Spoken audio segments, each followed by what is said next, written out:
మెరిసే తెల్లని చర్మం కోసం Japanese glutathione fruits flowers extract తో చేసిన ప్రిస్మాస్ గ్లూటా రోసా సోప్. ఈ మధ్య కాలంలోనే సూసైడ్ చేసుకొని చనిపోయినటువంటి చంద్రకాంత్ అలియాస్ చందు గారి వైఫ్ శిల్పా చందు.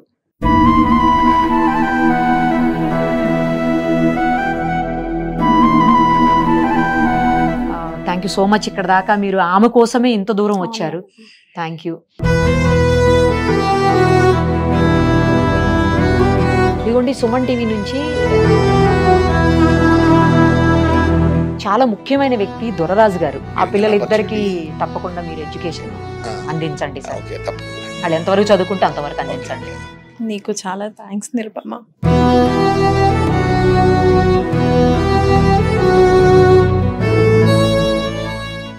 ప్రస్తుతం మనతో పాటు ఉన్నారు శిల్పా గారు. తెలుసు కదా, తను ఈ మధ్య కాలంలోనే సూసైడ్ చేసుకొని చనిపోయినటువంటి చంద్రకాంత్ అలియాస్ చందు గారి వైఫ్ శిల్పా చందు. ఒకసారి ఆమెతో మాట్లాడదాం. ఇప్పుడు ఎందుకు పిలిచాము, ఆమె ఎందుకు మన స్టూడియోలో ఉన్నారనేది మీకు కొద్ది నిమిషాల్లోనే అర్థమవుతుంది. ఒకసారి అయితే ముందు మాట్లాడదాం. నమస్తే అండి. ఎలా ఉన్నారు శిల్ప? ఓకే. పిల్లలు బాగానే ఉన్నారు. అయిపోయినాయేమో కదా కార్యక్రమాలన్నీ కూడా? పెద్ద కర్మ అయిపోయింది. సో ఇంకా ఫర్దర్ గా ఉంటాయి కదా, అది కొద్దిగా టైం పడుతుంది. ఫైనాన్షియల్ గా చాలా వీక్ ఉన్నారు అని చెప్పేసి నాకు తెలిసింది. ముఖ్యంగా మీరు పిల్లల్ని కనీసం చదివించుకునేటువంటి పరిస్థితి కూడా లేదు, అసలు ఫైనాన్షియల్ గా ఏమీ లేదు అని విన్నాను. కనీసం ఎవరు హెల్ప్ చేసేటువంటి పరిస్థితి లేదా? ఎందుకంటే ఇండస్ట్రీలో చాలా మంది ఉన్నారు. మీ అంటే బుల్లితెర చాలా మంది ఉంటారు కదా ఆర్టిస్టులు. వాళ్ళు ఎవరన్నా రావడం కానీ ఏమన్నా హెల్ప్ చేయాలి అన్న థాట్ ఎవరికైనా రావడం అట్లా ఏమన్నా ఉందా? యాక్చువల్గా 2 days బ్యాక్ సినీగూరిస్ రామకృష్ణ గారు వచ్చారనమాట. ఓకే. సో చందుకి చాలా క్లోజ్ ఫ్రెండ్. సో చందు చనిపోయినప్పుడు అతను పూరి జగన్నాథ్ వెళ్ళారనమాట. సో వచ్చారు, వాళ్ళ యూనియన్ ఉంటుంది, అందులో పోస్ట్ చేశారు.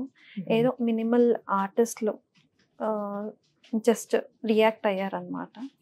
అంతకుమించి ఎవరు రాలేదు. ఎవరు కూడా ఇనిషియేటివ్ తీసుకోలేదు. సినీగూరిస్ రామకృష్ణ గారే కొంచెం ఇనిషియేట్ తీసుకున్నారు అంతే తప్పితే ఇంకా వేరే ఎవరు రాలేదు. ఓకే. అసలు చందు గారి పేరు మీద పెద్దగా ఏమీ లేవని కూడా విన్నాను నేను. నిజమేనా? ఆస్తులు కూడా ఏం లేవు. ఎంత సంపాదించినా మాకు మినిమల్ గా ఒక 25 to 30K మధ్యలో ఇస్తారు అంతే పర్ మంత్. మిగిలిందంతా వాళ్ళిద్దరు. ఇంకా మరి పిల్లలు స్టడీస్ అట్లా అంతా కూడా ఏమి పట్టించుకునే పరిస్థితి లేదా? పట్టించుకునే పరిస్థితి లేదు. అంటే ఎలా అంటే పిల్లల స్టడీస్ పరంగా ఇనీషియల్గా ఒక అమౌంట్ కట్టేసి 4,000 per month అలా మేనేజ్ చేసుకుంటూ కట్టేవాడు. లేదు కుదరదు అంటే ఇంకా నాకు ఇచ్చిన దాంట్లో నుంచి మేనేజ్ చేయడం అలా చేసుకొని ఇచ్చేసేవాళ్ళం. ఓకే. మీరైతే ఇప్పుడు ఏం జాబ్ అది కూడా చేస్తలేదు? చేయట్లేదు. యాక్చువల్గా నేను ఆఫ్లైన్ లో రీసెల్లర్ గా చేశాను అనమాట కొంతకాలం. నాకు శారీస్ కానీ జ్యువెలరీ రీసెల్లింగ్ బిజినెస్ చాలా స్కోప్ ఉందన్నమాట, నాలెడ్జ్ ఉంది. సో చేస్తున్నాను. కాకపోతే ఇప్పుడు కొంచెం డిస్టర్బెన్సెస్ వల్ల బ్రేక్ తీసుకోవాల్సి వచ్చింది. ఫ్యామిలీకి సపోర్ట్ అంటే బయటికి వెళ్ళి చేసే పొజిషన్ లేదనమాట. పిల్లలను చూసుకోవడానికి చిన్న పిల్లలు, అబ్బాయికి ఏం తెలియదు, ఎవరు సపోర్ట్ లేరు. అమ్మ ఉన్నప్పుడు పాపను చూసుకునేది, నేను వర్క్ చేసేదాన్ని. ఇప్పుడు అత్తయ్య మీద డిపెండ్ అవ్వలేను. అమ్మ లేదు, అత్తయ్య మీద డిపెండ్ కాలేను. ఎందుకంటే తను షుగర్ పేషెంట్, తనకి చాలా హెల్త్ ఇష్యూస్ ఉన్నాయి. సో మామయ్య ఎలాగో తనకు కూడా సెట్ అవ్వదు. పిల్లల్ని చూసుకోవడానికి మాత్రం లేడీస్ చూసుకున్నంత మగవాళ్ళు చూసుకోలేరు కదా, ఇబ్బంది. మళ్ళీ అత్తయ్య కూడా ఏ మినిట్ లో ఏమవుతుందో మనకు తెలియదు. ఈ ఇన్సిడెంట్ అవ్వకముందు 2 days ముందు midnight 11:30, 11:40కి నా దగ్గరకు వచ్చింది ఏడ్చుకుంటూ, బ్యాక్ పెయిన్ వస్తుంది అనేసి. కిడ్నీలో వాటర్ స్టోర్ అయ్యాయి. సో ఎమర్జెన్సీగా విజయ్ హెల్త్ కేర్ తీసుకెళ్ళి తనకి డ్రిప్స్ ఎక్కిచ్చేసి మళ్ళీ తీసుకొని రావడం, నెక్స్ట్ డే హాస్పిటల్కి వెళ్ళి ట్రీట్మెంట్ అదంతా చేయడం. సో ఆల్ ఆఫ్ సడన్ తనకి ఏమవుతుందో కూడా మనం అలాంటి గెస్ట్ చేయలేము. వాళ్ళ మీద డిపెండ్ అయితే నేను అవ్వలేను కదా, పిల్లలను తన మీద వదిలిపెట్టేసి వెళ్ళలేను. సో అలా అని నేను బయటికి వెళ్ళి వర్క్ చేసుకోవడానికి అవ్వట్లేదు. సో ఇంట్లోనే ఉండి చేద్దాము ఏదన్నా అనేసి అని అనుకున్నాను. ఇప్పుడు బాబుకి ఫుల్ డే స్టార్ట్ అవుతుంది అనమాట. అంతకంటే ముందు హాఫ్ డేసే బాబు. ఇప్పుడు ఏం చదువుతున్నాడు బాబు? నర్సరీ మొన్నటి వరకు, ఇప్పుడు ఎల్కేజీ అనమాట. పాప 3rd స్టాండర్డ్, ఇప్పుడు 3rd స్టాండర్డ్కి వెళ్తుంది. సో నర్సరీ ఉన్నప్పుడు హాఫ్ డే స్కూల్స్ కాబట్టి మేనేజ్ చేయడానికి కుదరదు. ఇప్పుడు morning hours day shift flexible 9 to 3:30 or 4:30 ఉంటే ఇంకా కంటిన్యూ చేస్తాను. ఓకే. అయితే మనం ఆ ఇంటర్వ్యూ చేశాం కదా ఆ రోజు, తను ఇన్సిడెంట్ అయిన రోజు చేశాం కదా. ఆ ఇంటర్వ్యూ తర్వాత నాకు చాలా కాల్స్ వచ్చాయి యాక్చువల్లీ, మీకు హెల్ప్ చేస్తామని చెప్పి. ఎందుకంటే ఆ ఇంటర్వ్యూస్ లో ఎక్కడ కూడా మీ నెంబర్ ఇవ్వలేదు మేము. అవును, నేను మిమ్మల్ని డిస్టర్బ్ చేస్తారని ఆ ఆలోచనతో ఇవ్వలేదు. కానీ నాకు ఈ యాంగిల్లో అర్థం కాలేదు, అంటే ఇట్లా కూడా హెల్ప్ అవుతుంది అన్నది నాకు థాట్ రాలేదు అప్పుడు. బట్ చాలా మంది కాల్ చేసి మీకు హెల్ప్ చేస్తామని చెప్పేసి చెప్పారు నాకు. ఆ చెప్పినప్పుడు నాకు థాట్ వచ్చింది, కరెక్టే కదా, ఒకసారి తనని పిలిపిస్తే అయిపోతుంది ఆఫీస్ కు, మనం ఏమన్నా చేయగలుగుతామేమో. మా సార్ కూడా ఆఫీస్ నుంచి మనం ఎంతో కొంత చేద్దాము అన్నారు, మా ఎండి గారు సుమన్ గారు కూడా. సరే అని ఈ రోజు మిమ్మల్ని ఇక్కడ పిలిపించింది అదే రీజను. వీటన్నిటికంటే ఇంకో ముఖ్యమైన విషయం ఏంటంటే, పిల్లలిద్దరికి ఎడ్యుకేషన్ అనేది చాలా చాలా ఇంపార్టెంట్ లైఫ్ లో. ఎడ్యుకేషన్ ఉంటేనే ఏదైనా చేయగలుగుతాం, ఏదైనా సాధ్యం అవుతుంది. సో దానికి ముందుకొచ్చారు ఒక గొప్ప మనసున్నటువంటి వ్యక్తి. ఆయన ఏంటంటే చాలా స్వీట్ షాప్స్ ఉన్నాయి ఆయనకు, ఆలివ్ స్వీట్స్ అని స్వీట్ షాప్స్ వినే ఉంటారు. ఆ స్వీట్లు ఎంత తీయగుంటాయో ఆయన హృదయం కూడా అంతే తీయగా ఉంటుంది అనుకోవాలి. ఆయన ఇప్పటికీ అనేక వందల మంది స్టూడెంట్స్ ని చదివిస్తున్నారు, చాలా హెల్ప్ చేస్తున్నారు ఆయన. మీ పిల్లల్ని కూడా చదివిస్తానంటూ ముందుకు వచ్చారు ఆయన. సో ఆయన్ని పిలిచాను. తర్వాత మనకి శ్రీరెడ్డి అని చెప్పేసి ఆమె శ్రీకాళహస్తిలో ఉంటారు యాక్చువల్గా, అక్కడ ఒక సర్పంచ్ అనమాట విలేజ్ లో. ఆమె కాల్ చేశారు. ఆమె యాక్చువల్లీ నాకు డైరెక్ట్ పరిచయం లేదు, వాసు గారు అని చెప్పేసి మీడియాలో, అంటే ఆయన సినీ ఇండస్ట్రీకి సంబంధించినటువంటి వ్యక్తి, ఆయన కూడా మీడియా పర్సన్. ఆయన త్రూ మా దగ్గర ఉండే ప్రభు గారు అని ఆయన కాల్ చేసి నన్ను కాంటాక్ట్ చేశారు. కాంటాక్ట్ చేసి ఆమె కూడా ఒక 50,000 మీకు హెల్ప్ చేయడానికి అని ఈరోజు పర్టికులర్గా మీకోసమే ఆమె అక్కడి నుంచి ఫ్లైట్కి ఈరోజు వచ్చున్నారు. మళ్ళీ వెంటనే కూడా వెళ్ళిపోతారు ఆవిడ. సో ఆవిడ అలాగే దాంతోపాటు ఈ సుమన్ టీవీ నుంచి కూడా ఒక 50,000 రూపీస్ మీకు క్యాష్ ఇమ్మని చెప్పేసి సుమన్ సార్ ఇప్పుడే ఇచ్చారు నాకు. సో ఇవన్నీ మీకు ఎంతవరకు హెల్ప్ అవుతాయి, ఇవే మీకు మొత్తం జీవితంతో నడుస్తాయి సరిపోతాయని నేను అనుకోను, కానీ బట్ కొంతవరకన్నా మీకు హెల్ప్ అవుతుంది. ఇంకోటి ఏంటంటే, ఇప్పుడు మీది ఏదైతే నంబర్ ఉంటుందో, గూగుల్ నెంబర్, గూగుల్ పే కానీ ఫోన్పే కానీ ఉంటే నాకు ఇవ్వండి. అది కూడా నేను ఈ వీడియోలో కింద స్క్రీన్ మీద వేస్తాం ఆ నెంబరు. ఎవరన్నా మీకు హెల్ప్ చేయాలని దయార్థ హృదయాలు చాలా మంది ఉన్నారు, హెల్ప్ చేయాలి అనుకునే వాళ్ళు కూడా చాలా మంది ఉంటారు. కాంటాక్ట్ చేసే అవకాశం అలా వాళ్ళకి ఎలాగానే తెలియకపోవచ్చు కొన్ని సందర్భాల్లో. సో ఇప్పుడు ఈ ప్లాట్ఫామ్ ఉంది కనుక మీకు ఎవరన్నా కాంటాక్ట్ చేసి, లేదంటే వెయ్యాలనుకున్న వాళ్ళు కూడా అమౌంట్ సెండ్ చేస్తారు. సో అలా కూడా చేద్దాము. ముందుగా ఒకసారి వాళ్ళని పిలుద్దాము, వాళ్ళతోటే తీసుకుందాం. మునిరాజా శ్రీరెడ్డి గారు కదా, ఎక్కడి నుంచి వచ్చారండి? యాక్చువల్లీ శ్రీకాళహస్తి. ఎక్కడ సర్పంచ్ గా వర్క్ చేస్తున్నారంట కదా మీరు? తొట్టంబేడు మండలం సాంబైపల్లెం. ఓకే, వైస్ సర్పంచ్ గా చేస్తున్నారా? Okay okay. కానీ చాలా థ్యాంక్స్ అండి, మీరు స్పందించారు, చాలా గ్రేట్ కూడా నిజంగా. మీకు ఏంటి ఇన్స్పిరేషన్? అంటే చిన్న ఏజే కనిపిస్తుంది మీది కూడా, ఈ ఏజ్ లోనే మీరు ఇలా సామాజిక కార్యక్రమాల మీద దృష్టి పెట్టారు అంటే అది మామూలు విషయం కాదు. Thank you so much. ఇక్కడ దాకా మీరు ఆమె కోసమే ఇంత దూరం వచ్చారు. Thank you. అది మా శ్రీకాళహస్తి మినిస్టర్ బొజ్జల గోపాలకృష్ణారెడ్డి, ఓకే, ఆయన నేర్పించిన విధానంతోనే నేను ఈ సేవలు కూడా చేయడం జరుగుతుంది మేడం. ఇదే కాదు, చుట్టుపక్కల గ్రామంలో కానీ, స్కూళ్ళు కానీ, గుడులు కానీ, ఏదైనా కానీ చాలా చేస్తూ ఉంటాం. సో ఇది కూడా మాకు చౌక్ వచ్చింది. సో ఇది కూడా చేస్తే బాగుంటుంది అన్న ఒక విధంతో మేము రావడం జరిగింది. సూపర్ అసలు. కానీ అక్కడ దగ్గరలో చేయటం వేరు, మీరు హైదరాబాద్ వరకు వచ్చి మరి ఆమె కోసం చేయటం అంటే థ్యాంక్ యూ అండి.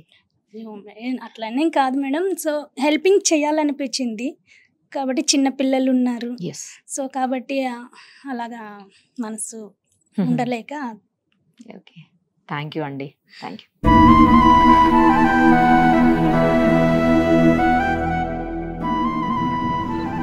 నెంబర్ ఇస్తాను, కాల్ చేయండి.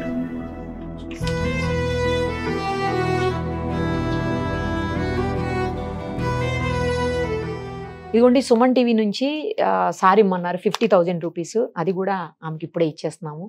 యాక్చువల్లీ ఇవన్నీ ఇచ్చి ఎందుకు చెప్పుకోవాలి అని అనుకోవచ్చు కొంతమంది, కేవలం ఇన్స్పిరేషన్ కోసమే.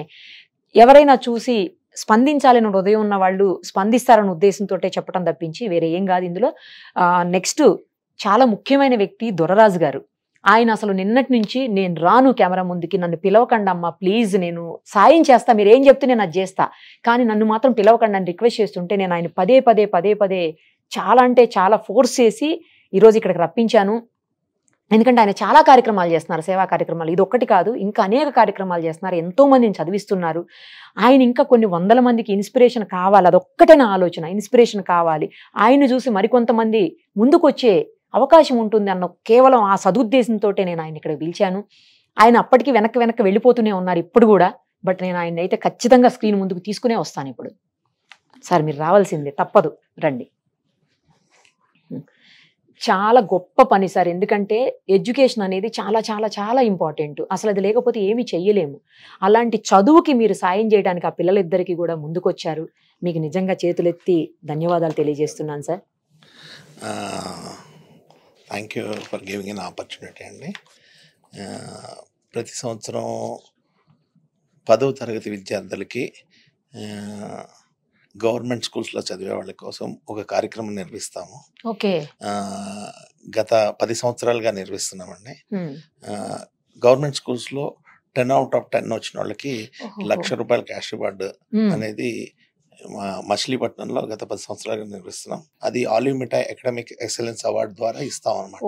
అంటే ప్రతిభ గల గవర్నమెంట్ విద్యార్థులకి ఎవ్రీ ఇయర్ ఇస్తాము. గత 2 సంవత్సరాలుగా కూకట్పల్లిలో కూడా స్టార్ట్ చేసామండి.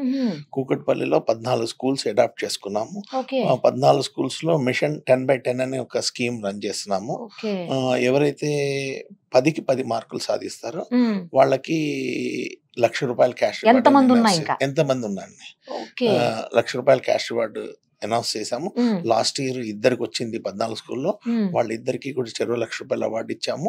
ప్లస్ ఎవ్రీ స్కూల్ టాపర్ కి 10,000 చొప్పున క్యాష్ రివార్డ్స్ ఇచ్చాము. Okay madam, thank you. Thanks for ఆ పిల్లలిద్దరికి తప్పకుండా మీరు ఎడ్యుకేషన్ అందించండి సార్. ఓకే, తప్పకుండా. వాళ్ళు ఎంతవరకు చదువుకుంటే అంతవరకు అందించండి. ఓకేనా? Thank you. ఏం చెప్తారు శిల్ప? ముందుగా సుమన్ టీవీకి థ్యాంక్ యూ సో మచ్. నీకు చాలా థ్యాంక్స్ నిరుపమ.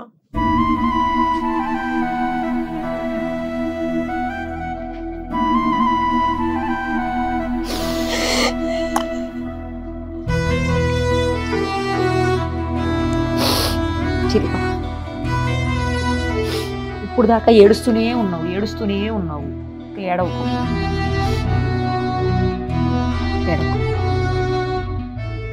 జరిగిందాన్ని ఎవరు కూడా మార్చలేరు కదా. పిల్లలకి ధైర్యం ఉండాలి. పిల్లలకి నువ్వే కదా ఉన్నావు, ఇంకెవరు ఉన్నారు ఇప్పుడు? పిల్లలకి ఎవరు లేరు కదా. పిల్లల్ని జాగ్రత్తగా చూసుకోవాలి కదా, అవునా? శిల్ప ఓకేనా? జాగ్రత్తగా చూసుకోవాలి కదా పిల్లల్ని. హెల్తీగా ఉంటేనే కదా పిల్లల్ని మంచిగా చూసుకోగలుగుతావు, అవునా? చూసారు కదా, మనకి కష్టంలో ఎవరైనా మన వాళ్ళు లేకపోతే తెలిసిన వాళ్ళు తెలియకపోయినా కూడా కొన్ని సందర్భాల్లో కష్టంలో ఎవరైనా ఉన్నారు అంటే స్పందించే హృదయాలు చాలానే ఉంటాయి. మీకెవరికైనా ఆ పిల్లలకో లేదా తనకు ఏదన్నా హెల్ప్ చేయాలి ఫైనాన్షియల్గా, ఎందుకంటే మనిషి నిలబడాలంటే కావాల్సింది ఫైనాన్షియల్ హెల్పే. సో ఆ రకమైనటువంటి హెల్ప్ ఏదన్నా చేయగలిగిన వాళ్ళు, అవకాశం ఉన్నవాళ్ళు తప్పకుండా ముందుకు రండి. అక్కడ ఉన్నటువంటి నెంబర్, స్క్రీన్ మీద కనిపిస్తున్న నెంబర్కు గూగుల్ పే, ఫోన్పే, తనతో మాట్లాడేది తన నెంబరే. ఏది చేయగలుగుతారో మీరు అది మీకు అవకాశం ఉన్నంత వరకు చేయండి దయచేసి. Thank you so much.